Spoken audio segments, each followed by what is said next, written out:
अस्सलाम वालेकुम, आप देख रहे हैं इश्नाओ, मैं हूं अली सरवर। आज वज़ीर सेहत कादिर पटेल साहब ने एक प्रेस कॉन्फ्रेंस की जिसमें उन्होंने कहा कि इमरान खान की रिपोर्ट्स में शराब और कोकेन का इस्तेमाल, बेदरीग इस्तेमाल सामने आया है। उन्होंने ये भी इंकशाफ किया कि जी ये मेडिकल रिपोर्ट जो कि इमरान खान जब पकड़े गए थे उनको मेडिकल हुआ था पिम्स हॉस्पिटल में, तो वो मेडिकल रिपोर्ट है और उन्होंने कहा कि ऐसा कोई डॉक्यूमेंट नहीं है इसको छुपा कर रखा जाए। तो इमरान खान के हवाले से ये बड़ी अहम चीज़ सामने लेकर आए हैं और ये भी कहा है कि रिपोर्ट में ये भी लिखा है कि जिस आदमी की दिमागी हालत ठीक हो वो ऐसी हरकत नहीं कर सकता जो कि इमरान खान कर रहे हैं, यानी कि उनकी दिमागी हालत भी दुरुस्त नहीं है। कादिर पटेल साहब के इस प्रेस कॉन्फ्रेंस में जो कुछ उन्होंने कहा। दूसरे अगर हम देखें मुल्क की सियासी सूरत हाल में जो मंजरनामा है उसमें PTI छोड़ने वालों का सिलसिला जारी, और बहुत सारे लोग, अब साबिक सूबाई वज़ीर हैं मुराद राज साहब, वो भी छोड़ गए हैं। इसके अलावा फिरदौस आशिकवान साहिबा ने भी राहें जुदा कर ली हैं PTI से। आज वज़ीर आज़म शहबाज शरीफ साहब ने कराची का बहुत अहम दौरा किया है और ख़ास तौर पर K4 के हवाले से उन्होंने इफ्तिताह भी किया, और अब लगता यही है कि क्योंकि बहुत अहम इशू है। बिलावल भुट्टो ज़रदारी साहब भी मौजूद थे तकरीब में, और उन्होंने बिलावल भुट्टो ज़रदारी साहब ने भी कहा कि जी मैं ख़ुद टैंकर के ज़रिए पानी ख़रीद कर पीता हूँ, हालांकि वज़ीर दाखिला पाकिस्तान हूँ। अच्छा जी, बिलावल भुट्टो ज़रदारी साहब तो अफोर्ड कर सकते हैं जी, पी सकते हैं, लेकिन आम आदमी की जो सूरत हाल है कराची में, ज़ाहिर पाकिस्तान का ये वाहिद शहर है जहाँ टैंकर के ज़रिए आम शहरी भी पीने का पानी ख़रीदता है। और इस वक्त जो सूरत हाल है कराची की, मरदमशुमारी ज़ाहिर जो हुई है उस पर बहुत ज़्यादा एतराज़ात सामने आए और वो हर बार होता है। पानी का मसला भी अब तक हल नहीं हो सका। लोड शेडिंग, यहाँ बिजली की क्या गैस की लोड शेडिंग मुसलसल जारी है। इसी पर हम बात करें। ग़ुलाम जलानी मौजूद हैं, सीनियर रहनुमा हैं पाकिस्तान, MQM पाकिस्तान के, मेंबर हैं सूबाई असम्बली सिंध के। बहुत शुक्रिया। ग़ुलाम जलानी साहब, क्या कहेंगे? आज वज़ीर आज़म साहब आए और K4 के हवाले से इफ्तिताह भी किया उन्होंने। कितने उम्मीदें हैं कि K4 का ये मंसूबा मुकम्मल होगा और कराची वालों को पानी मिलना शुरू होगा, ताकि किसी हद तक तो फ़र्क पड़े, क्योंकि 1200 गैलन की ज़रूरत है, मिलियन गैलन की, जो कि मिलता है 600 है। क्या कहेंगे आप? इससे उम्मीदें हैं आपको भी कि K4 का मंसूबा ये पिछले 12 साल से इल्तवा का शिकार है? ये बिल्कुल पिछले 12 साल से तवत्तल का शिकार है, और पिछले 20 साल से जो है इसके PC1 अप्रूव की सारी चीजें थी, और उन्हीं तमाम चीजों की जो है वो नाअहली की सजा जो है वो शहर कराची भुगत रहा है। और उम्मीद दिलाई इस दफा वज़ीर आज़म साहब ने काफी, और एहसन साहब भी उनके साथ मौजूद थे जो, तो उन्होंने कहा कि इस दफा हमने पहले ही एडवांस में पैसे जो है इस प्रोजेक्ट के लिए रखे, देखते हैं इंशाल्लाह। अच्छा, इस पर ग़ुलाम जलानी साहब चले, उन्होंने तो बात की है, और फैसल ज़रदारी साहब भी मौजूद थे, उन्होंने भी वज़ीर-ए-आज़म का शुक्रिया अदा किया कि अल्लाह करे कि काम हो जाए, क्योंकि बहुत बड़ा इशू है कराची में ख़ास तौर पर। अच्छा, ये सब कुछ कराची में ही है, जिससे सबसे ज़्यादा लोड शेडिंग भी कराची में इस वक्त गैस की, बिजली की, फिर पानी भी टैंकरों के ज़रिए महंगे दामों हमें हमारा ही पानी ख़रीद कर पीना पड़ता है। तो इस हवाले से कोई लाएअमल है आपकी पार्टी का कि इसके कम अज़ कम पानी तो लोगों के घरों तक पहुँचे? देखिए, फैसल भाई ने बड़ी सीरियस बात इस पर की है वज़ीर आज़म से, और बार बार उनको मुखातिब किया, और बिलावल साहब को जो चेयरमैन है पीपल्स पार्टी के, कि ये वो शहर है जिसपे जो है वो पूरा पाकिस्तान पल रहा है, जिसके टैक्सेस पे और जिसपे तमाम चीजें हैं। ना यहाँ पे जो है लोगों को सही गिना जा रहा है, ना लोगों के लिए यहाँ पर पानी है, ना लोगों के लिए गर्मियों में गैस है, सर्दियों को तो आप छोड़ दें, बिल्कुल, ना यहाँ पे बिजली का निजाम सही है। तो इस शहर के रहने वाले शहरियों का, इसके बाकियों का, शहर कराची के क्या कसूर है कि वो इतनी सारी स्ट्रगल करने के बावजूद भी इन बुनियादी सहूलियात से महरूम है। और अगर यही सूरत हाल रहती है तो मैं समझता हूँ कि जिस तरीके से इस वक्त जो है टेम्परेचर बहुत हाई है शहर कराची का, और अगर यहाँ के लोगों का टेम्परेचर हाई होता है तो फिर मैं समझता हूँ कि ये शहर कराची में जो लोग तर्जुमान है बाहर से आके, उनके लिए लम्हा शुक्रिया होगा कि किस तरीके से वो यहाँ के लोगों की सहूलियत फराहम करने में अपना किरदार अदा कर सकते हैं। अच्छा, ये क्योंकि बहुत अहम इशू है, वो पूरे पाकिस्तान में टैंकर के ज़रिए तो ज़ाहिर है कहीं और कहीं नज़र भी नहीं आता हमें टैंकर माफिया जितना कराची में है। गैर कानूनी हाइड्रेंट्स भी मौजूद है। अच्छा, आप ख़ुद भी सूबाई असम्बली के मेंबर भी हैं सिंध के, तो आप कोरंगी के जिस इलाके से ताल्लुक़ रखते हैं, क्या वहाँ भी यही सूरत हाल है पानी की, और वहाँ भी क्या हाइड्रेंट्स मौजूद हैं गैर कानूनी? देखिए अली भाई, मसला ये है कि जिन्होंने पानी देना है ना, अगर वो सनसेयर हो जाए तो मैं समझता हूँ कि 70% पानी की जो जरूरत है वो पूरी हो सकती है। अगर आप धाबी जी से कोरंगी तक का सफर करेंगे ना, जहाँ से पानी चलता है और कोरंगी पहुंचता है, और कोरंगी जो है वो पानी पहुंचने वाले इलाकों में दूसरे नंबर पर आता है। उससे पहले लांडी है, उसके बाद कोरंगी। सही। और यहाँ का जो पानी है वो यहाँ तक पहुंचने से पहले पहले जो 50,000 की, मेरे पास सूची क्वांटिटी है मैं समझता हूँ, लेकिन 1 लाख से ऊपर ही क्वांटिटी होगी उन भैंसों की जो भैंस कॉलोनी के अंदर जो है मौजूद है। जब 1 से 2 लाख भैंसें सुबह से शाम तक जो है वो इस पानी से नहाती हैं, ये पानी पीती हैं, और फिर पूरी भैंस कॉलोनी में जो है वो 12 से 15 जो है गैर कानूनी कनेक्शन जो है वो 6 इंच के वहां से दिए गए हैं लोगों को, जो सुबह से शाम तक उस मेन लाइन से जो है पानी लेके मुख्तलिफ इलाकों को जो है वहां पानी सप्लाई करते हैं। उस पर यह हुआ कि यहाँ पे जो एक लीगल हाइड्रेंट था, जिसमें कोरंगी के लोगों को एक नॉर्मल रेंट के ऊपर जो है वो पानी मैसर हो जाता था, उसको भी यहाँ से उठा के जो है वो स्टील टाउन और गुलशन अजीब की तरफ जो है शिफ्ट कर दिया गया। अब ये हो रहा है गर्मी में कि यहाँ के लोगों को जो पानी है, जो पहले यहाँ पे टैंकर 1500 रुपए का जो मिलता था 1100 गैलन का या 1200 गैलन का, अब वो 3000 रुपए और 3500 रुपए में। तो मैं समझता हूँ कि जो वाटर बोर्ड की इंतजामिया है वो अपना किबला दुरुस्त करे और कमीशन अपना कम करे। अगर आप उनसे 100 रुपए का काम लेने के लिए जाते हैं तो 100 रुपए के जो एक अमाउंट है उसमें सिर्फ 15 रुपए का काम या 10 रुपए का काम जो है बाकी बचता है, बाकी टोटल जो है वो उनके कमीशन और दूसरी चीजों में चला जाता है। तो जब ये सूरत हाल होगी शहर के शहरियों के साथ, तो फिर लामाला हालात की जिम्मेदार भी जो है वो वाटर बोर्ड ही होगी और क्या लगती होगी। बिल्कुल। अच्छा, ये गैर कानूनी हाइड्रेंट्स और गैर कानूनी ज़ाहिर लाइनें दे रहे हैं, इस तरह पानी जिस तरह आबादियों में पहुंचने से पहले ही जहां जहां मुंतकिल हो रहा है, जिसमें आपने निशानदही की भैंस कॉलोनी की, तो ये ज़ाहिर है सिंध गारमेंट की अगर हम बात करें तो ये उनका कसूरवार सिंध गारमेंट है, KMC है, कौन है इसका असल जिम्मेदार? देखो, वाटर एंड सीवरेज बोर्ड का जो इदारा है उसकी इन चीजों को देखना चाहिए, और उन्होंने इस चीज को एक्सेप्ट किया। जो बात मैं आपको बता रहा हूँ कि ये हमारे सलाउद्दीन साहब से जो CEO है वाटर बोर्ड के और MD water board Asadullah Khan साहब से बात हुई, उन्होंने क्लियर सेक्शन दी कि इनको हम निकलवाएंगे, लेकिन वो उन तमाम मोतबर जिम्मेदार लोगों के सामने बेबस दिखाई देते हैं जिन्होंने वो कनेक्शन वहां पे कराए और टोटल इलीगल कनेक्शन है। आखिर में यहाँ तक बात आई कि इन कनेक्शन को जो है वो टाइमिंग बांध दी जाए। भाई टाइमिंग क्यों बांधेंगे जब वो गैर कानूनी कनेक्शन है? बिल्कुल बिल्कुल, गैर कानूनी है तो खत्म करें। लेकिन ऐसा नहीं हो रहा, और मैं समझता हूँ कि जिस तरह पानी की शॉर्टेज है आने वाले दिनों में, और आज भी इस तरीके से बिलावल भुट्टो ने खुद रिक्वेस्ट करी कि कराची शहर पानी के मसले को हल करें, वरना यहाँ पे जो लॉ एंड ऑर्डर की सूरत हाल जो है वो खराब हो सकती है। बिल्कुल, अल्लाह करे कि ये बड़ी एक अच्छी चीज़ है कि आज वज़ीर-ए-आज़म आए और उन्होंने एहसास किया है कि K4 मनसूबे का इफ्तिताह भी किया है। आप लोगों की भी ज़ाहिर इसमें है, आप लोग भी आवाज़ उठा रहे हैं। अच्छा, मरदमशुमारी पे तो आपने बहुत आवाज़ भी उठाई, वज़ीर-ए-आज़म से मुलाकातें भी हुई, लेकिन उसके बावजूद भी 1,88,00,000 से 89 लाख से ज़्यादा तादाद जा नहीं रही। तो अब क्या होगा? इसी को तस्लीम करना पड़ेगा या कोई और लाएअमल बनाया आप लोगों ने? देखिए, आज भी वज़ीर आला सिंध ने इस बात को जो है वो एक्सेप्ट किया है कि सिंध के लोगों को पूरा नहीं गिना गया। ठीक है, आप मुझे बताएं, लाड़काना, खैरपुर और इधर की जो आबादी है उसका तनासब आप देखें तो वो 40% से प्लस पे ग्रोथ कर रहा है। ठीक है, और अगर शहर कराची की ग्रोथ रेट देखें तो 9.5 पे जाके रुकी हुई है। बिल्कुल ठीक है, वही बात है कि मतलब कराची में लोग जो है वो पूरे पाकिस्तान पे जो है वो आबादी नहीं बढ़ रही, लेकिन जहां पे निकल कर लोग जो है वो कराची आ रहे हैं, वहां पे आबादी का ग्रोथ रेट जो है वो 40% से प्लस पर है। बिल्कुल। तो मैं समझता हूँ जो वज़ीर चेक किया गया आबादी को कम गिना जा रहा है, सही नहीं गिना जा रहा है, इसको तरीके से जो है प्रॉपर अंदाज में काउंट किया जाए। तो मैं समझता हूँ कि अगर बहुत ही वर्स्ट कंडीशन पे हम चले जाते हैं तब भी जो है 2.5 करोड़ से कम की शहर कराची की आबादी नहीं है। अच्छा, इसमें गुलाम जलानी साहब एक बड़ी अहम चीज़ ये भी है कि जहाँ कराची को कम गिना जा रहा है, सिंध में दीगर जो अजला है, मैं बात कर रहा हूँ हैदराबाद से उस तरफ जो अजला मौजूद हैं, खैरपुर है, सक्खर है, लाड़काना, जैकबाद, वहाँ की आबादी को एक तासुर ये है कि बढ़ाया जा रहा है और यहाँ की आबादी को घटाया जा रहा है। यानी दोनों तरफ से कराची वालों का तो नुकसान ही हो रहा है ना।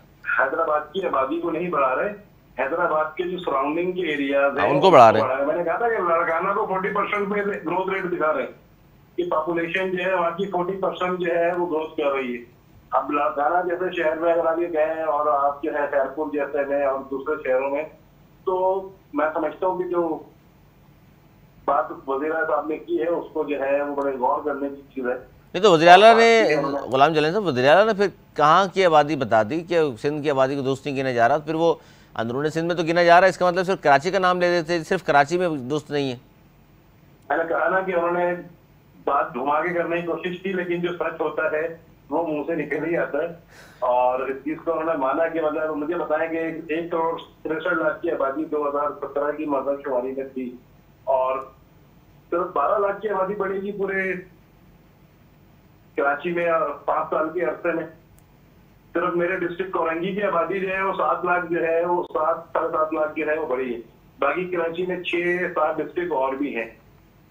बिल्कुल, तो ये वो सूरत हाल है। तो इसमें क्या होगा? अब जैसे आपने कहा कि वज़ीर आला ने कहा कि जी ऐसा नहीं होना चाहिए, अच्छा आप लोग भी कह रहे हैं, चलें वज़ीर आला के तो वफाक और सिंध दोनों में हुकूमत में मौजूद भी हैं और सिंध हुकूमत तो है ही उनकी, तो अब क्या इसको तस्लीम कर लेगी MQ पाकिस्तान, या कोई लाएमल बनाया आपने कि जद्दोजहद होगी और इसके हवाले से मज़ीद कोई इस तरह की पेशरफ या इम्कानात हैं कि दुरुस्त तौर पर गिन लिया जाएगा, या ये फिर आखिरी बात है कि जी 1,89,00,000 पे हम सोच लें कराची वाले की जनाब यही है?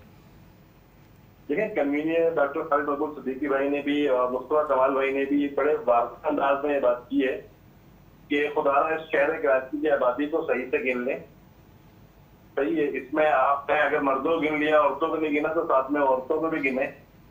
और अगर इस पर अमल दरामद नहीं किया गया, शहर कराची को सही से नहीं गिना गया, तो फिर हम आजाद हैं अपने उस तमाम रद्द अमल के लिए जो एक लिमिट में रहते हुए शहर कराची के लिए एंटिम कर सकती है। हर उस सतह पर, हर उस फॉरम पर जो है वो आवाज उठाई जाएगी जहां से जो है शहर कराची की आबादी को गिनने में मदद मिल सकती है। अच्छा, वो रोड की सियासत, बिल्कुल ज़ाहिर है एहतजाज करना वैसे भी आम हर शहरी का फ़र्ज़ भी है और हक भी है, लेकिन साथ साथ आपकी ज़ाहिर एक सियासी जमात है, असम्बली में मौजूद हैं आप लोग, तो लाहेअमल तरतीब देंगे। अच्छा, मैं चाहता हूँ तो थोड़ा सा इस हवाले से बात करें, जो कुछ 9 मई को हुआ, कराची में भी हुआ, सबने देखा, पूरे पाकिस्तान में देखा, अस्करी तनसीबात को भी निशाना बनाया गया। उसके बाद जो कार्रवाइयाँ हो रही हैं, बहुत सारे लोग कह रहे हैं कि जी ये पकड़ धकड़, ये तो फिर MQ के साथ भी ऐसा हुआ था, तो ये शायद उससे ज़्यादा हो रहा है या उसी तरह हो रहा है। आपको भी लगता है जितना 9 मई को हुआ, इस तरह तो ज़ाहिर पाकिस्तान की 75 साल तारीख भी कभी नहीं हुआ, लेकिन उसके बाद जो कुछ हुकूमत कर रही है आइन और कानून के तहत, वो दुरुस्त है तर्ज अमल? नहीं, अभी तो आपने खुद एक बात की भाई, अपनी बात की खुद ही जो है वो तस्दीक की है कि जो 9 मई को हुआ उन लोगों के साथ इतना नहीं हो रहा जितना कि होना चाहिए था। ये मुल्क 25 लाख कुर्बानियां देने के बाद जो है वो मारूज़ वजूद में आया था, और मैं समझता हूँ कि उन शहीदों को बहुत ही ज्यादा जो है वो तकलीफ हो रही होगी उनके रूह को, जो ये मंजर देख रहे होंगे कि GHQ पे, आर्मी तनसीबात पे, पाकिस्तान के झंडे को जलाने पर, पाकिस्तान की आर्मी की वर्दियां पहनकर उनकी बेहरमती करने पर। तो मैं समझता हूँ कि नफसियाती लोगों की एक जो है पार्टी थी और उसको जो है मैं समझता हूँ खत्म होना चाहिए। और जितना कुछ MQ के साथ हुआ है, अगर उसका 10% भी इस जमात के साथ हो जाता, तो मैं समझता हूँ कि आज जितने लोग जो है वो अपनी सियासी सिस्टम को चेक कर रहे हैं, ये तो 9 मई से 10 महीने के दरमियान ही कर चुके होते। आज भी उनके लोग जो है वो एसक्यू में बैठे हुए हैं, बहुत सारे लोग छुपे हुए हैं, सारी चीजें हैं। तो किसी के मुंह पर जो है वो कपड़ा डाल के, किसी को हफ्ते भेजा में रख के जो है उससे कुछ नहीं करवाया जा रहा। अगर इनको 9 महीने के लिए और 6 महीने के लिए और 4 साल के लिए अगर इनको यहाँ से क्या कहना चाहिए कि गायब किया जाता, इनको नामालूम मुकाम पे रखा जाता, तो फिर मैं समझता कि वाकई एक स्ट्रगल करने वाली जमात है। और कितना ये अपने लीडर के साथ खड़े हुए हैं कि 4 दिन के अंदर इनको तमाम चीजें याद आ गई और इन्होंने जो है वो अपना किबला दुरुस्त करना शुरू कर दी। नहीं तो आप मतलब ये ख्वाहिश तो नहीं है ना कि ऐसा होना चाहिए इनके साथ? आप कह रहे हैं कि नहीं गायब तो ना हो, लेकिन उस शख्स के साथ हर उस शख्स को जो है सजा मिलनी चाहिए जो इस मुल्क के खिलाफ किसी भी किस्म का रिएक्शन देने के लिए मौजूद है। वो हर उस शख्स के ऊपर जो है वो FIR लॉन्च होनी चाहिए जो इस मुल्क दांतों के खिलाफ बोलने की हिम्मत कर रहा है। बिल्कुल बिल्कुल उनके साथ जो है कानूनी दायरा में करते हुए जितनी सख्त से सख्त कार्रवाई की जाए मैं उसके बिल्कुल राजी हूं। अच्छा, तो आप चाहते हैं पीटीआई पर ये तमाम वाकयात देखने के बाद पीटीआई पर पाबंदी हो या सिर्फ लीडरशिप पर पाबंदी लगा दें? देखिए, पहले तो लीडरशिप पे लगनी चाहिए क्योंकि लीडर ने ही उनको इन तमाम चीजों पे जो है किया है ना, उकसाया है, उन लोगों को जो है इतना हौसला दिया कि वो इस किस्म की हरकतें करने। सियासी जमात में हर आदमी बुरा नहीं होता और हर आदमी जो है वो इस अमल में शामिल भी नहीं होगा।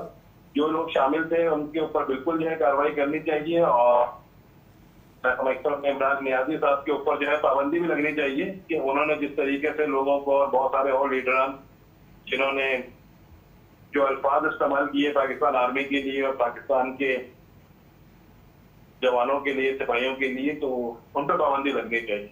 उन पर पाबंदी होनी चाहिए। बहुत शुक्रिया, गुलाम जिलानी साहब से बात कर रहे थे और उन्होंने खुलकर इजहार ख्याल किया है। वो कहते हैं जी बिल्कुल पाबंदी लगनी चाहिए और आइन और कानून के तहत उनके खिलाफ कार्रवाई भी हो और सख्त से सख्त सज़ा भी दी जाए। जो लोग भी 9 मई के इन वाक़यात में मुलव्विस हैं, ख़ास तौर पर जिन्होंने जिन्ना हाउस पर हमला किया, ज़ाहिर अस्करी तनसीबात पर हमला किया है, पेशावर रेडियो पर हमला किया, कराची में भी ज़ाहिर बसों को जलाया है, तोड़ फोड़ की है, सड़क को जो ब्लॉक करने के बाद जो कुछ भी हुआ कैमरे के तवस्सुत से वो सारी वीडियोस हम और आप तक पहुंची हैं। आपने भी देखा होगा, उनके वहाँ रहनुमा मौजूद थे जो पाकिस्तान के ख़िलाफ़ नारेबाजी भी करते रहे। ये तमाम चीज़ें मौजूद हैं, लेकिन सवाल फिर भी बहुत सारे हैं जिस पर हम बात कर सकते हैं कि जनाब फिर इस तरह के लोग जो मुलव्विस थे बराह रास्त इनके ख़िलाफ़ शवाहिद मौजूद हैं, तो सिर्फ एक वो जेल से छुटते हैं, अदालत के ज़रिए बाहर आकर प्रेस कॉन्फ्रेंस होती है और घर चले जाते हैं, बात ख़त्म हो जाती है। ऐसा नहीं होना चाहिए। आइन कानून के तहत उनके ख़िलाफ़ कार्रवाई होनी चाहिए और पता चले कि जनाब इन्होंने ये काम जो किया है ये दुश्मन के हाथ मजबूत किए हैं। ज़ाहिर साजिश तो है और इसके ताने बाने जिस तरह आज वज़ीर दाखिला राना सनाउल्लाह साहब ने फरमाया कि इसके ताने बाने बाहर बुने गए और ये आलाकार बने और ये मुसलसल कर भी रहे थे और तमाम चीज़ों के किसी ये कह नहीं सकते। कई बात भी दुरुस्त है कि पार्टी में सारे लोग ये एक जैसे नहीं होते। इकबाल खान साहब मौजूद हैं, सीनियर रहनुमा हैं पाकिस्तान पीपुल्स पार्टी। बहुत शुक्रिया इकबाल खान साहब। आज वज़ीर सेहत कादिर पटेल साहब ने एक प्रेस कॉन्फ्रेंस की और उसमें उन्होंने कहा कि जी इमरान खान की मेडिकल रिपोर्ट मेरे पास मौजूद है। जब वो पकड़े गए थे तो उनकी मेडिकल किया गया था और शराब और कोकेन का बेदरेग इस्तेमाल सामने आया है। और रिपोर्ट के मुताबिक वो ये कहते हैं कि जिस आदमी की दिमागी हालत ठीक हो ऐसी हरकत नहीं कर सकता। तो आप क्या समझते हैं जी, दिमागी हालत ठीक नहीं है इसलिए ये सब कुछ किया उन्होंने 9 मई को उनके लोगों ने? मतलब कादिर पटेल साहब ने जो प्रेस कॉन्फ्रेंस की है, आप उसमें ये कह रहे हैं, वो देखी नहीं है मैंने, आप ये कह रहे हैं कि उन्होंने कहा है कि इनकी दिमागी हालत ठीक नहीं है। वो कह रहे हैं अगर दिमागी हालत ठीक होती तो ये कुछ तो नहीं होता। अच्छा, मतलब उन्होंने जुमा ने कहा है कि उनकी दिमागी हालत ठीक नहीं है इसलिए सारी कुछ की है। चले जी, कादिर पटेल साहब के पास उनकी रिपोर्ट मौजूद है। तो मैं ईमानदारी की बात यह है कि पिछले 2-3 घंटे से कोई न्यूज देखी नहीं है, कोई खबर नहीं है मेरे पास। तो बिल्कुल कादिर पटेल साहब ने कहा जिम्मेदार आदमी है, वज़ीर सेहत है, मेडिकल रिपोर्ट जरूर उनके पास होगी और जरूर उनके दिमाग में कोई खलल नजर आएगा और उन्होंने इसलिए बात की है। अच्छा, इस वक्त जो सूरत हाल है, जिस तरह छोड़ कर जा रहे हैं पीटीआई के लोग इमरान खान साहब को, तो आपको सियासत उनकी नज़र आ रही है मुस्तकबिल में या लग रहा है पीटीआई पे पाबंदी होगी और उनकी लीडरशिप पे पाबंदी होगी? देखिए अली, बात पता है क्या है, आप आसिफ अली जरदारी साहब के मामले के पीटीआई के हवाले से सारे सवालों के जवाब जो है ना उठा के देख लें, क्योंकि वो हमारे बड़े हैं, हमारे लीडर हैं। उन्होंने कहा था कि जब भी किसी एंकर पर्सन ने, किसी साहब ने सवाल किया तरीके साहब के हवाले से, तो जरदारी साहब ने कहा कि मैं तो उनको सियासी पार्टी मानता ही नहीं हूँ। तो जब हमारा लीडर, हमारा को-चेयरमैन सदर पाकिस्तान पीपुल्स पार्टी का ये नहीं मानता इस बात को कि वो पॉलिटिकल पार्टी नहीं है, तो मैं तो कितना वर्क करूँ, मैं कैसे मान सकता हूँ? हम तो कुछ सियासी बात मानते नहीं है। तो ये बहुत पहले से समझते थे कि इनका आज शायद काफी से ज्यादा खराब होगा। अच्छा, आपको लगता है क्या अब मुस्तकबिल नहीं है न पार्टी का न इमरान खान का? देखिए, जिस तरह की हरकतें हुई हैं, मैं समझता हूं गुंजाइश बाकी नहीं है। इस मुल्क में सियासी लीडर कई बार गिरफ्तार हुए हैं, लेकिन इस मुल्क के दिफाई तनसीबात पर, इस मुल्क के इदारों पर किसी ने इस तरह हमले नहीं किए। बेनजीर भुट्टो की हिस्ट्री मौजूद है, आसिफ अली जरदारी की हिस्ट्री मौजूद है, मियां नवाज शरीफ की हिस्ट्री मौजूद है, अदीब फरियाल की हिस्ट्री मौजूद है, शहबाज शरीफ की मौजूद है, हमजा शरीफ शहबाज की मौजूद है, और फिर सेकेंड ईयर की जो लीडरशिप है उसकी भी मौजूद है, सैकड़ों है, थाउजेंड हो जाते लोग। तो जब किसी ने भी इस तरह नहीं किया तो ये पहला लीडर था। क्या ये कोई अनोखा लाडला था कि जनाब इसकी गिरफ्तारी पर जो है इसे तो हिदायत की थी कि जब मैं गिरफ्तार हो तो आपने करना किया है, और इनके लोगों ने वो सब किया और बाद में इसने उन गरीब नौजवानों से भी उसकी बातों में बहकावे में आ गए, इसने उससे भी इनकार कर दिया कि ये हमारे है ही नहीं। तो आपको पॉलिटिकल आदमी कहता है तो कोई सियासी लीडर की बसीरत होती है। सियासी लीडर लोग अपने स्टेटमेंट चेंज नहीं करता, उनका विजन होता है, उनकी दूर देखने वाली नजर होती है। ये कहते हैं जनाब न्यूटन तो हो लेते हैं जो अपनी गलती मान लेते हैं। तो मेरे ख्याल है कि जो लीडर होते हैं वो कभी कभार तो शायद हो जाता होगा, इंसान है, लेकिन मुस्तकिल मिजाज से यूटर्न लेना, हर रोज यूटर्न लेना, सुबह शाम यूटर्न लेना, तो मैं उसको पॉलिटिकल लीडर मानता ही हूँ। अच्छा, ये हमने देखा माजी में कि नून लीग से निकाल के काफ लीग बन गई, पीपल्स पार्टी से निकाल के पेट्रियट बना दी थी, एमकेएम से पीएसपी बनी, और अब पीटीआई से निकाल के कहा जा रहा है कोई और पार्टी। तो इसके हक में हैं आप इस तरह की पॉलिटिकल इंजीनियरिंग के? देखिए, अगर किसी दबाव के तहत अगर कोई पॉलिटिकल लीडर्स को, पॉलिटिकल वर्कर को यहाँ वहाँ फेंका जाता तो मैं इसका हक तो बिल्कुल भी नहीं हूँ। अगर कोई पॉलिटिकल लीडर अपनी मर्जी से अपने सियासी मुस्तकबिल का फैसला करता है और अगर वो ये समझता है कि वो नजरियाती नहीं है और भी समझता है कि जनाब मुस्तकबिल यही है, यहीं से मुझे पॉलिटिकल माइलेज मिलेगा और वो अपनी पॉलिटिकल पार्टी को शिफ्ट करके जाता है। लेकिन हम बिरिंदा पार्टी ये कहते हैं कि जो लोग ऐसे हैं तो बाहर में मजबूरी कहीं गए थे और वो फिर अगर वापस आते हैं तो वेलकम करें, लेकिन जिन्होंने जाने के बाद पार्टी क्यादत पर या पार्टी पर लांछन किया उसकी पार्टी में कोई गुंजाइश नहीं होती। तो जिसका उस्मान आवाज खोकर गए हैं वो आपने सुना होगा, उन्होंने उनसे जब भी कभी सवाल किया तो उन्होंने कहा कि मैं पीपल्स पार्टी में जितना अच्छा भी रहा मेरा वक्त बहुत अच्छा गुजरा। तो ये पॉलिटिकल लीडर या पॉलिटिकल अच्छे पॉलिटिकल वर्कर की निशानी होती है। और इसी तरह पीटीआई के बहुत सारे लोग हैं जिन्होंने पीटीआई और सियासत दोनों छोड़ दी। बहुत सारे लीडर हैं जिन्होंने सिर्फ अपने ओहदे छोड़े हैं, पीटीआई नहीं छोड़ी। तो मैं समझता हूँ कि अपने अपने नजरिए के साथ, अपने अपने विजन के साथ रहना चाहिए। दबाव पॉलिटिकल वर्कर पर आता है तो हम जरदारी साहब को फिर मैं कहूँगा वो स्टेटमेंट बाकी है। उन्होंने कहा था मुझे तो आप पर रहम आता है, अगर खुदा ना खास्ता आपके साथ हुआ तो क्या करेंगे। मुझे एक बात बताएं, इनमें से कोई शख्स ऐसा है जिसने 1 साल जेल काटी हो?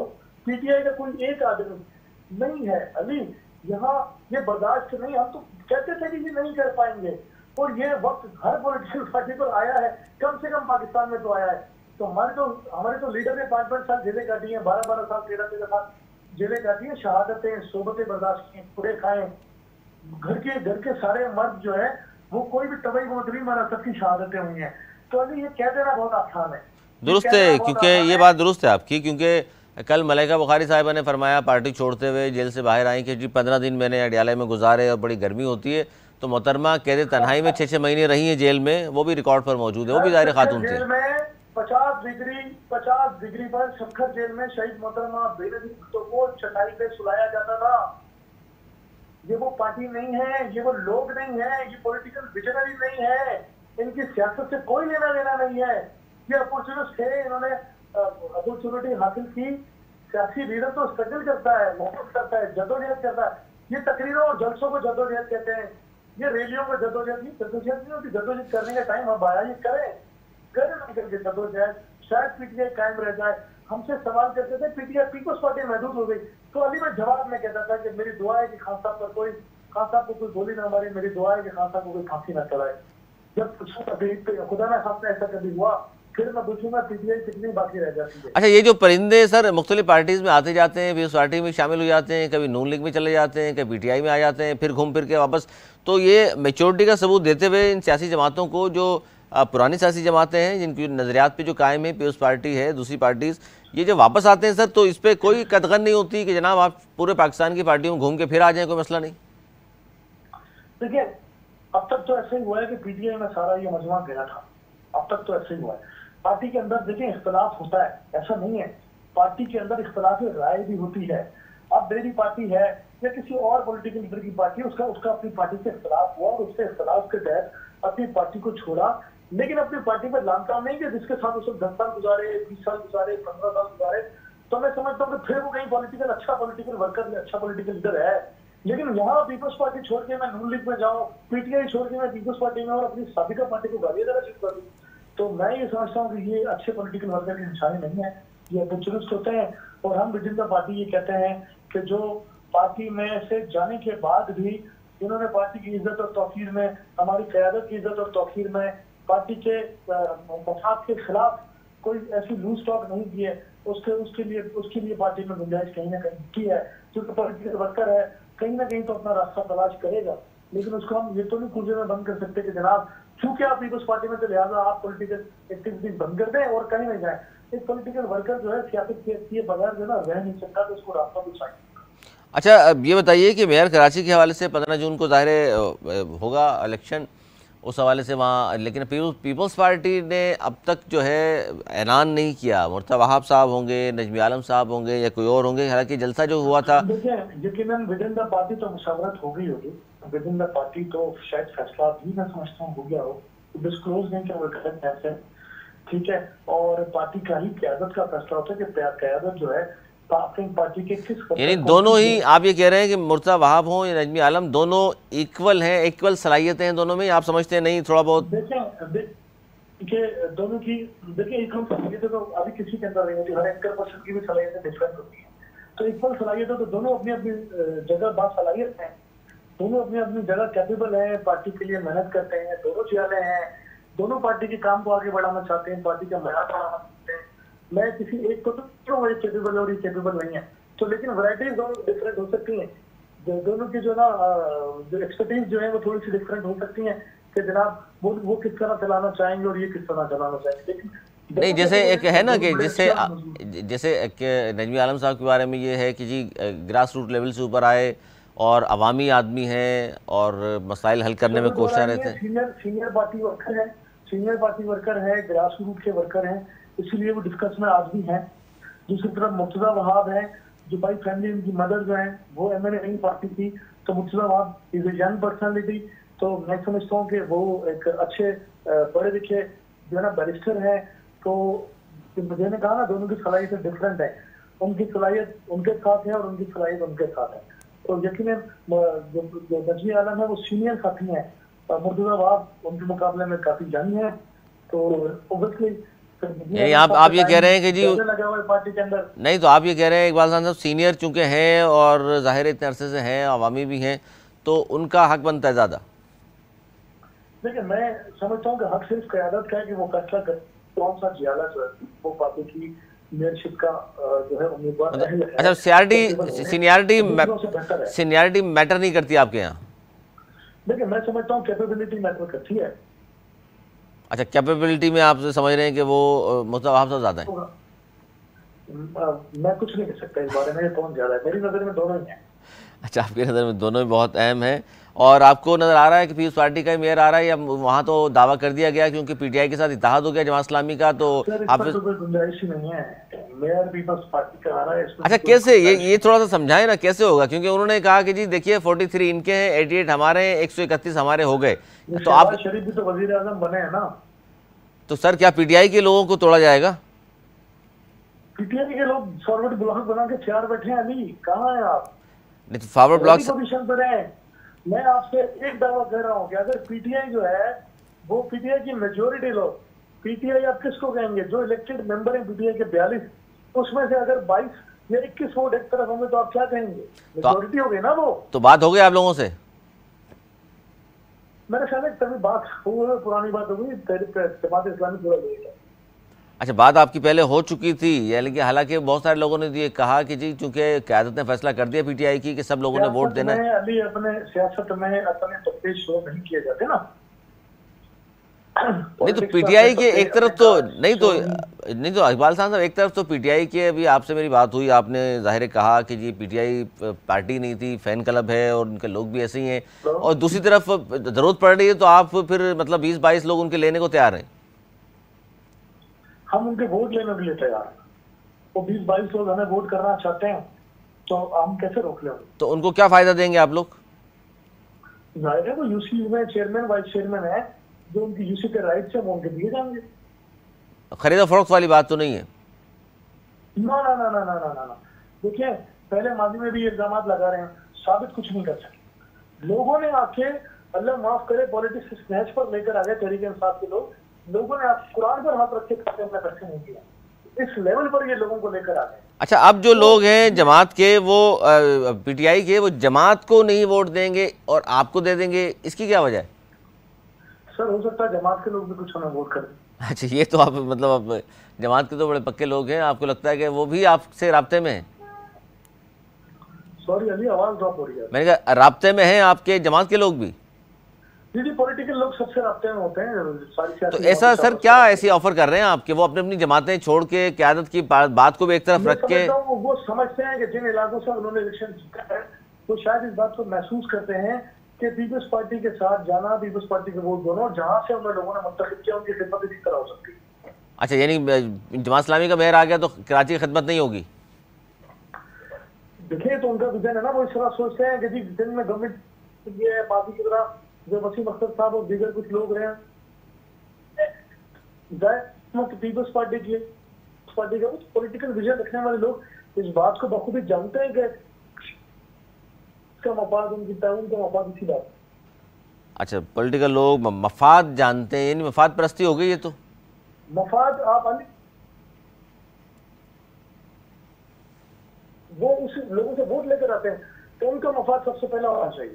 तो आप एक पॉलिटिकल वर्कर के तौर पे ये कह रहे हैं कि जी जिस पार्टी के नाम पर खड़े होकर वोट लेकर आए उसको बेशक छोड़ दें और दूसरी तरफ चले जाएं, मतलब जिस पार्टी के नाम पर वोट पड़ा उनको। चले, इकबाल साहब कॉल कट हो गई, वरना ये सवाल रह गया हमारा। किसान साहब ये फरमा रहे हैं जी पीपल्स पार्टी का मेयर तो आएगा ही, इसमें तो कोई दो राय नहीं है। वो कहते हैं कि क्योंकि 20-22 लोग हैं जो फॉरवर्ड ब्लॉक बनाने को तैयार हैं और उनकी बात हो गई पीपल्स पार्टी से, तो पीपल्स पार्टी की तरफ वो आ गए, तो फिर अददी अक्सरियत जो है वो जमात इस्लामी के पास नहीं रहेगी। और हालांकि पीटीआई की क़यादत ये कह चुकी है कि जी हमने हाफिज़ नईमुर रहमान साहब की हिमायत का ऐलान कर दिया है, तो हमारे जितने भी लोग हैं वो सब वोट देने के पाबंद होंगे जमात इस्लामी को।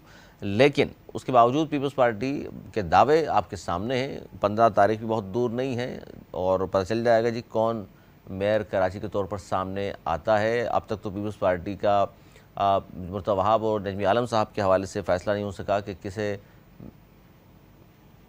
किसे मेयर कराची बनाना है, क्योंकि बहुत ही ये अहम डेवलपमेंट होगी। क्योंकि पहले कहा गया था जी नजमी आलम साहब, फिर कहा गया कि नहीं मुर्तज़ा वहाब साहब होंगे, फिर बिलावल भुट्टो ज़रदारी साहब की तरफ से ये उनकी पार्टी की तरफ से बयान आया कि आज जलसा है और जलसे में ऐलान किया जाएगा, लेकिन जलसा भी हुआ, लेकिन बिलावल भुट्टो ज़रदारी साहब ने जहाँ बहुत सारी बातें की लेकिन ऐलान नहीं कर सके। तो जिससे लगा ये कि पार्टी में शायद इन दोनों के नाम पर किसी एक जगह किसी एक नतीजे पर नहीं पहुँचे, इख्तलाफ मौजूद है। और नजमी आलम साहब के भी ज़ाहिर है बहुत सारे लोग हिमायती मौजूद हैं। जिस तरह ग्रुप बंदियाँ हुआ करती हैं, इससे तासुर ये मिला कि शायद ग्रुप बंदी बहुत ज़्यादा है जिसकी वजह से ये फ़ैसला करने में ताख़िर हो रही है, वरना कोई ऐसा ये फ़ैसला नहीं है कि जिसकी वजह से किसी एक का अनाउंसमेंट हो जाए तो फिर पार्टी को कोई फ़र्क पड़ेगा, यकीन फ़र्क पड़ता होगा, इसीलिए अब तक जो है नई बात हो सकी। अली रज़ा साहब मौजूद हैं हमारे साथ जी, सीनियर तज्ज़ेकार, बहुत शुक्रिया। अली रज़ा साहब क्या कहेंगे मौजूदा सियासी सूरत हाल में? अगर हम बात करें कि आज राना सनाउल्लाह साहब वज़ीर दाखिला ने ये कहा कि जी दिफाई एरियाज़ में जो कुछ भी हुआ और जाने वालों का ट्रायल जो है आर्मी एक्ट और बाकी का मुतल्लिका अदालतों में होगा और 499 FIR दर्ज की गई हैं और 5000 से ज़्यादा लोगों को गिरफ़्तार किया गया है। और इसमें आप क्या समझते हैं कि मिलिट्री कोर्ट्स में इनके मुकदमात होने चाहिए? जी बहुत शुक्रिया अली सदर साहब आपका वक्त देने का। जी देखिए, दो चीजें हैं, ये तमाम कानून के मुताबिक हो गई है। आपको पता है कि कितना सेंसिटिव है अभी, क्योंकि कोर्ट को पता चल रहा है कि आर्मी एक्ट की कुछ चीज होती है। तो जब हम लोग तो भूल गए थे ना, जब डिक्टेटर आए, बाकी सब चीजें पहले होती रही हैं, तो जो अभी हमारी नई नस्ल की जिसको पता नहीं था इन चीजों का, उनको पता चल रहा है। तो आर्मी एक्ट के बारे में पहले तो हमारे नागरिकों को थोड़ा सा ये पता होना चाहिए कि आर्मी एक्ट इतना सेंसिटिव है कि जो आर्मी की तरतीबात है वहां पर अगर आप बगैर इजाजत, यानी जहाँ पर दाखिला ममनू है और एक बोर्ड लगा हुआ है, उसके बावजूद अगर आप वहां पर चले जाते हैं तब भी वो जो है वो बड़ा हैवी फेंस आपसे लगता है। तो यहाँ पर तो तरतीबात को जलाया गया है और वहां पर बाकायदा आग लगाई गई है। एक बार तो देखिए जनाब, पूरा जो इसके ऊपर जवाब है कि इनके ऊपर आर्मी एक्ट लगता है। अच्छा, अगर हम ये कह लें कि चले जी इन मुकदमा को आप सिविल कोर्ट्स में चला लें, थोड़ा सा सिविल कोर्ट्स का जो है वो इस्तेमाल जो है वो बढ़ जाएगा, और वो भी तासुर नहीं आएगा कि फौज ये सब कुछ कर रही है। लेकिन क्या हमें देखना है कि क्या सिविल कोर्ट्स जो हैं वो इंसाफ कर रही हैं? नहीं तो ये तो फिर नहीं अली रज़ा साहब देखिए, अगर आप ये सवाल उठाते हैं कि जिस सिविल कोर्ट्स को देखें क्या वो इंसाफ कर रही हैं, तो फिर तो सिविल कोर्ट्स को बंद कर दें, फिर आर्मी कोर्ट्स ही कायम कर लें पूरे मुल्क में। अली भाई मेरी बात सुनो, मैं मखसूस केसेस की बात कर रहा हूँ। अच्छा, ठीक है, मैं वो उसी तरफ आ रहा था, मैं कंप्लीट करने के लिए। देखिए मैं एग्जांपल्स आपको देने लगा हूँ। सिविल कोर्ट्स ने क्या किया, आज तक पाकिस्तान तरीके से आपको फेवर्स मिलती रही। ये केसेस भी तो भी पाकिस्तान तरीके इंसाफ के हैं ना पर्टिकुलर। तो इन तमाम केसेस में आप ऑडियो पोल सुन लें, ठीक है, इमरान खान साहब हिरासत में थे जब तब एक ऑडियो पोल आई, उसमें आपने देखा कि जिस तरह से इमरान खान साहब इन्फ्लुएंस उन्होंने किया, और फिर इमरान खान साहब को गुस्सा जो सबसे ज्यादा बड़ा, वो गुस्सा इसी वजह से बड़ा था कि इमरान खान साहब को छोड़ दिया गया, और जिस तरीके से प्रोटोकॉल के साथ इमरान खान साहब को सुप्रीम कोर्ट में बुलाया गया और फिर वहां से उनको रिलीज कर दिया गया और पूरी सहूलतकारी की गई और उनको गेस्ट हाउस में रखा गया, वो सारी चीजें। उसके अलावा पाकिस्तान तरीके इंसाफ के कितने नहीं कोर्ट्स के जरिए, अली रज़ा साहब कोर्ट्स के जरिए ये सहूलतकारी पहली मरतबा हुई क्या? माजी में दीगर लीडरान को इस तरह बरी नहीं किया गया मुकदमात में? नहीं देखें, अभी रिसेंट हम एग्जाम्पल ले लेते हैं, प्रीवियस जो टेन्योर था इमरान खान साहब का, इरा खारिज था, उसको आप देख लें, उसको उठा के देख लें। 90 दिन जो है लोग जेलों में रहते थे, ठीक है, 90 दिन का रिमांड होता था, कोई जमानतें नहीं होती थी।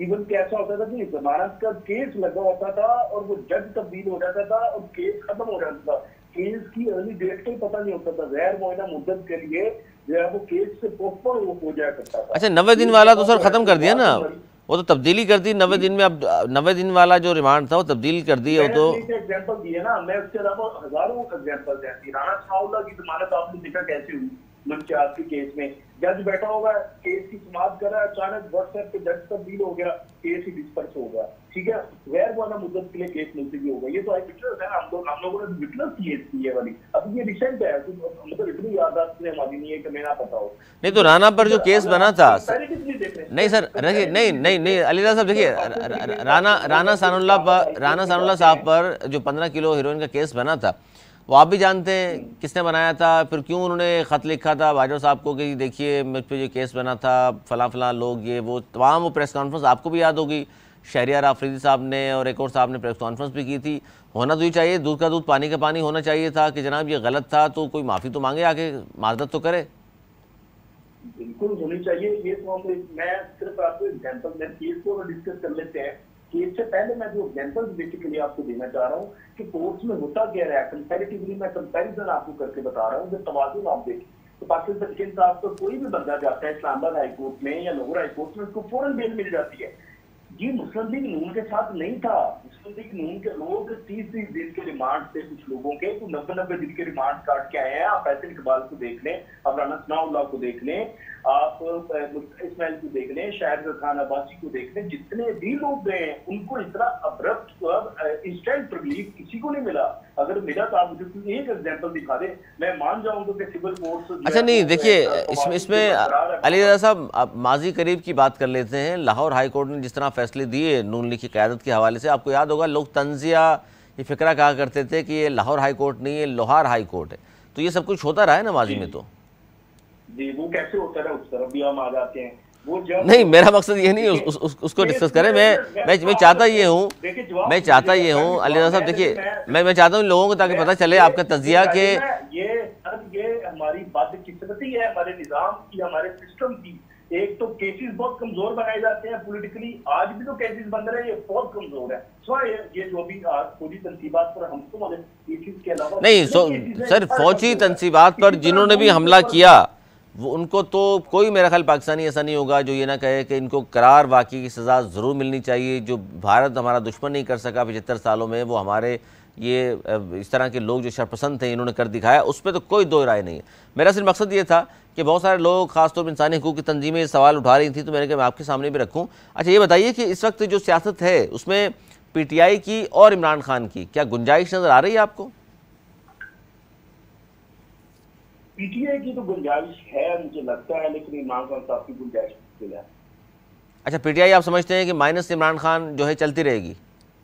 जी जी जी बिल्कुल, क्योंकि इस वक्त उसकी आप देख, जो अभी मंजरनामा आपके सामने आ रहा है ना, उसको अगर हम देखें तो 2 मिनट में आपको मैं जवाब दे देता हूँ उसका। जितने लोग प्रेस कॉन्फ्रेंस कर रहे हैं अली भाई, वो सब लोग सिर्फ एक बंदे को मुरीदे इल्जाम ठहरा रहे हैं।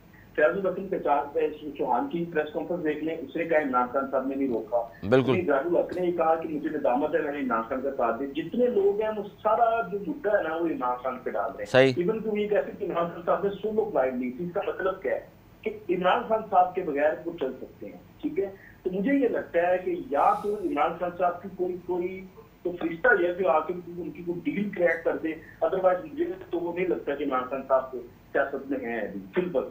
लेकिन कोई पता नहीं है, हालात बदलते, पता नहीं चलता। तो बाहर नजर आ रहे हैं आपको, अंदर नजर आ रहे हैं इमरान खान साहब? जी।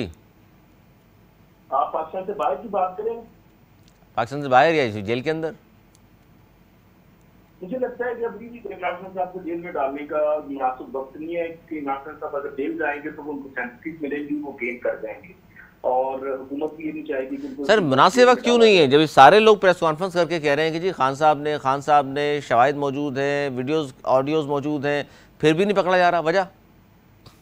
वो करना कि जैसे मुझे जो लगता है, जो मेरी इंफॉर्मेशन है थोड़ी सी, या आप कहने का एनालिसिस है, फोर्सी है, वो ये है कि इमरान खान साहब को जेल में उस तरीके से नहीं डालेंगे जिस तरीके से पहले मतलब वो किया गया। उनको हो सकता है कि जमान पास नजरबंद कर दिया जाए और उधर ही रख के उनका ट्रायल किया जाए। पहले तो जो उनके ऊपर केसेस हैं, ट्रायल करने के बाद जब उनकी सजाएं सुना दी जाएंगी किसी भी केस में, इवन के ये केस जो फौजी तनसीबात वाला केस है इसमें भी, उसके बाद उनको जो है वो जेल में प्रॉपर जो है वो डाला जा सकता है सजा सुनाई जाने के बाद।